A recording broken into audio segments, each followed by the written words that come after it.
विकास समाचारमध्ये आपले स्वागत। सूर झलकारी कातकरी एकता महासंघ महाराष्ट्र राज्य डहाणू तालुक्यात गाव कमिटी बनवण्यासाठी लोकांचा चांगला प्रतिसाद मिळाला।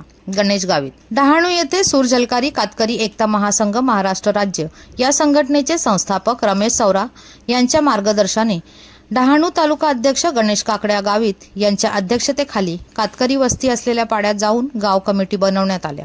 त्यासाठी लोकांचा खूप चांगला प्रतिसाद बघायला मिळाला। गाव कमिट्या बनवण्याचा मुख्य उद्देश संघटना बांधणी व लोकांच्या समस्या सोडवणे असा असून बरेच असे पाडे आहेत की तेथे अजून सोय सुविधा नाहीत। कातकरी समाजावर सरकार मुख्यतः जास्त लक्ष देत आहे। असे असले तरी सुद्धा अजूनही वीज, रस्ते, अंगणवाडी, शाळा योजना, विविध कागदपत्रे, स्थलांतरण असे अनेक अडचणींना सामोरे जावे लागत आहे। त्या अडचणींना मात करण्यासाठी मागील ऑगस्ट महिन्यापासून अनेक गावातील कातकरी समाजातील वस्ती असलेल्या ठिकाणी जाऊन गाव कमिटी बनवण्यात आल्या आहेत। तसेच निकणे ग्रुप ग्रामपंचायतमधील शेलटी येथे गाव कमिटी गठीत करण्यात आली। या कमिटी अध्यक्ष नरू सौरा यांची बिनविरोध निवड करण्यात आली।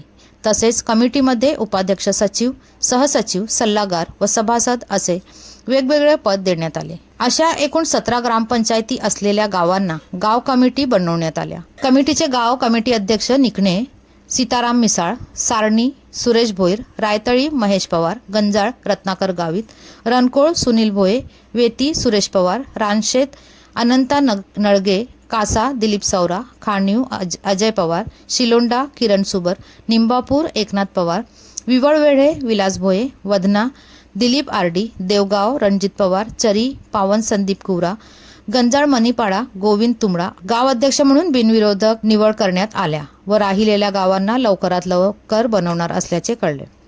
तसेच सर्व गाव कमिटी बनवण्यासाठी तालुका कमिटीला गाव कमिटी बनवण्यासाठी लोकांचा चांगला प्रतिसाद मिळाला। तसेच लोकांच्या वेळेत जाऊन बांधणी करण्यात आली। याचा फायदा अडचणींना मात करण्यासाठी होणार असल्याचे तालुका कमिटीकडून समजले। डहाणू तालुका कमिटी अध्यक्ष गणेश गावित, उपाध्यक्ष संतोष घाटाळ, सचिव दिलीप पवार, महासचिव अनिस मिसाळ, सल्लागार देऊ गावित, सभासद विलास सौरा, काळूराम घाटाळ आदी सभासदांचा मोठा सहभाग घेऊन कमिटी बनवण्यात आल्या। धन्यवाद।